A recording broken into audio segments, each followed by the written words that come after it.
What up, my fellow NBA lovers? This is your guy, Marcellus Ease. You know, this NBA season, the league is in a very unique situation. They're dealing with the pandemic, and they're also dealing with sort of a transitional period that's going on in the league right now. We're watching LeBron James in the beginning stages of walking out the door, and the league is kind of hoping that Zion Williams is going to be the next face to carry them on. And also at the same time, the league is negotiating a brand new TV deal for upcoming 2025 and beyond. Now, the numbers they're using right now to negotiate that TV deal is actually years in which the league has experienced a lot of low ratings. The current TV deal the league is under right now is based off of that LeBron James Miami Heat years, where the league ratings were up because LeBron was the villain, and now the league is hoping to sell that same figurehead in Zion as a leverage point in their current situation. But Zion Williams last season, he did not really prove as much as far as taking that mantle. And he has Ja Morant right on his ass, making a great case that he is the best rookie of that class. You guys check out this segment, and every once in a while, I'll check in. So I'll start with you here. Can Zion ever be the best player in the world? The answer is yes. I mean, we're asking what is his ceiling, right? What's his potential? Yeah, like a lot of players you can look at and say, that player will never be the best player in the world. You can eliminate that even after a season, even when they're 19 years old. You can't do that with Zion Williamson. The man averaged, what was it, 22 and 8, something like that, as a 19-year-old in the NBA. You know, like, he has a little wiggle to his game, too, for a dude that size, and a little touch in terms of his shooting for a guy that size and his age. The only question with Zion is health. The floor for Zion, the floor, is high-level all-star. So if that's the floor, you tell me the ceiling isn't MVP, isn't best player on earth? Look, here's the problem when people look at Zion. There's never been anyone like him. So he doesn't look like what's come before. And that's a good point by Max right here. Zion's body type, I'm wondering if this is truly the first big body player that we've seen with this type of athleticism. And maybe his ideal weight is being over 250. But honestly, he can't show up 280 plus. That's just not going to work, especially with the grueling 82 game schedule. we have a tendency to typecast in our mind, right? This guy, like, what do we look for? A lanky two-way wing. That guy could be the best player in the world, just like once upon a time, a back-to-the-basket center who protected the rim and could score and grab rebounds. That guy used to be the best player in the world. And then Jordan, so then we look for Kobe, and LeBron is like a hybrid between Magic and Jordan, and that's the guy we're looking for. But the next guy might not look like the last guy. Zion's not built like a long, lanky defender. He doesn't have the height of a back-to-the-basket center shot blocker. And that's another thing about Zion, is his height. He's only 6'9". To play that power forward position, he's going to have to really develop some of that post moves. If his body doesn't hold up banging with guys down low, they're going to have to probably try to pivot him more to the top of the key. He's going to have to be in shape in order to guard much quicker wing players. What can't he do?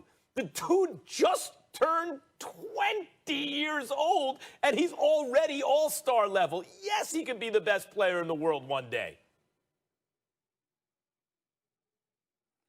Well, Max, I have to respectfully disagree because I like Zion. I think he's box office. And just because you're box office doesn't mean that you're going to be the best player in the world or that you are the best player in the world. It's just that. And that's fact by Pastor Perkins right here. Now, if you guys remember Blake Griffin, he definitely was box office, but he was nowhere even close to being the best player in the league. Keep that in mind. It's exciting to watch. And here's the reason why. It's a lot of guys out there that are under the age of 30, even under the age of 25, that is in heavy competition for being the face of the NBA and being the best player in the world. You have guys like Ja Morant, who is in Zion's class, who won Rookie of the Year, who just dropped 40-plus last night. You have guys like... Oh, Zion better watch out. Ja Morant is making that case, man. He's right on his ass. A guy like Joel Embiid, Jokic, you have Tatum, you have Giannis, you have Anthony Davis, you have so many other guys out there that are ahead of Zion, in my opinion. And to be honest, most importantly, I think his class is more of Devin Booker and Luka Doncic. That's more in Zion's range. Zion is not even the best player on the Pelicans right now. It's Brandon Ingram. Brandon Ingram last night, 24 points, No, 11 stop it. rebounds, and 9 assists. Just dominating. And just stop it. First time All-Star, most improved. The sky's the limit for him. Yeah, Ingram, especially with his length, I mean, he's starting to kill. That mid-range game he's got is developing nice. His three-point shot is coming along. That guy's going to be dangerous. And Pastor Perkins right here, he makes up a great point in which is Zion even the best player on his team right now? So it kind of negates the fact that how the hell could he be the best player in the league?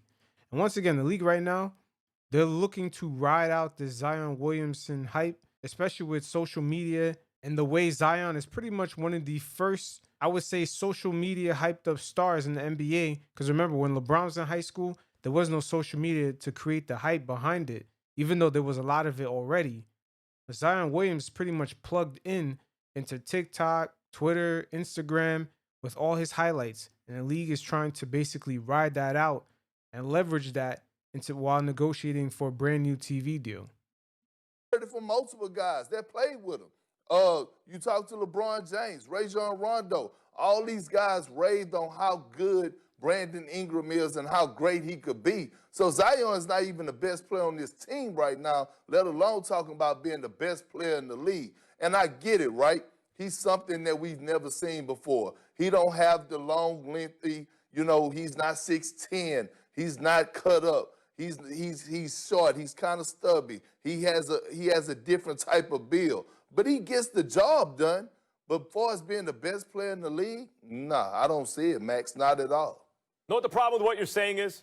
And also, Zion's going to have to hold up. He's going to have to play at least 72 games. If he wants to be a figurehead in the league, even the face of the league, he's going to have to play way more games than what he's slated to right now. And of course, the Pelicans, they were very secretive on Zion's injury status in the beginning, but he's still on a minutes restriction. If you look at his first game this season, even though they have pretty much a back-to-back, they're still holding him under 30 minutes. You know what the problem with what you're saying is? You're sleeping on his age. It's not a problem. In terms of right. It's not a problem. But first of all, he doesn't bomb from three. He's not 7 feet tall. He's not a point guard. He's not a wing that looks like Kobe or Jordan or something like that. He's not a point forward like LeBron, right? Like, all those things are true, so it's hard to think of how does that guy become the best in the league. But he's 20. He was 19. He's going to be 20 all year this season, right? He was age 19 last year, averaging almost 23 points with over 8 boards. Age 19, you know how many few players in the history of basketball have ever been good at that age? But a lot of them, Perk, were that good at that age because they were already a lot of what they were going to be.